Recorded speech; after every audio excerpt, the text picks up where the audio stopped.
तो स्वागत है आप सभी का एसवाई भक्ति अड्डा में। नमस्कार दोस्तों, आज के हमारे इस वीडियो में भाई बहन के पवित्र त्योहार रक्षाबंधन की एक बहुत ही सुंदर कहानी लेकर आए हैं। तो सुने। वीडियो में आगे बढ़ने से पहले हमारे चैनल एसवाई भक्ति अड्डा को सब्सक्राइब कर लें जिन्होंने अभी तक सब्सक्राइब नहीं किया है, और बेल आइकन को भी प्रेस कर लें ताकि ऐसे ही रोजाना भक्तिमय वीडियो आपको देखने को मिलें।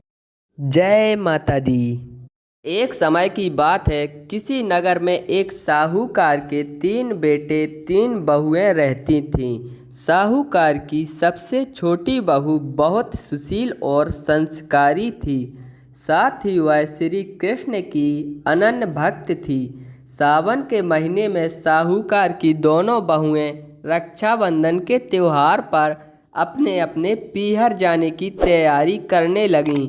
सुबह जल्दी उठकर घर का सारा काम काज लगी तो छोटी बहू ने पूछा, क्यों दीदी आज इतनी जल्दी जल्दी काम क्यों कर रही हैं? तो उसकी जेठानियाँ बोलीं, कल रक्षाबंधन का त्योहार है, हम सभी को अपने अपने भाई को राखी बांधने अपने पीहर जाना है। तेरा तो कोई भाई नहीं है, तू क्या जाने रक्षाबंधन के त्योहार का महत्व, भाई बहन के रिश्ते का महत्व। छोटी बहू को ये बात बहुत बुरी लगी और वो भगवान श्री कृष्ण की प्रतिमा के समक्ष खड़ी होकर खूब रोई। यदि मेरा कोई भाई होता तो आज मैं भी अपने पीहर जाती। अगले दिन रक्षाबंधन का त्योहार था।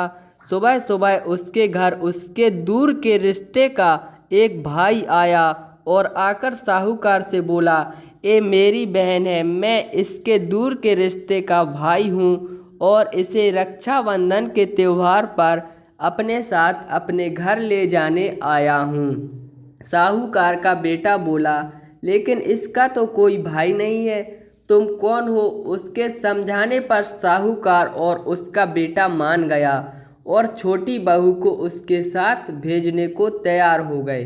परंतु छोटी बहू के पति के मन में भी कुछ शंका थी। वो बोला, आप इसे ले तो जाइए, परंतु इसे वापस लेने मैं खुद आऊँगा। ऐसा कहकर उन्होंने छोटी बहू का उससे भाई के साथ रवाना किया।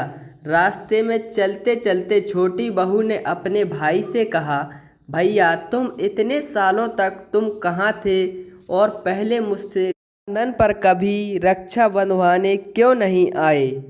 उसका भाई बोला कि बहन मैं 7 समुंदर पार परदेश में कमाने गया था। अब वह दोनों अपना घर पहुँचे तो घर में भाभी ने अपनी ननद का स्वागत किया, भगत करी, फिर उन्होंने रक्षाबंधन का त्योहार मनाया। ऐसे ही हर खुशी समय बीत गया।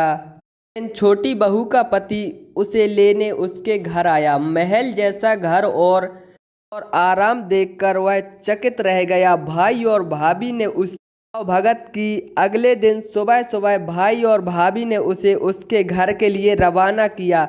विदा करते समय उन्हें खूब सोना चांदी हीरे जवाहर आदि दिए।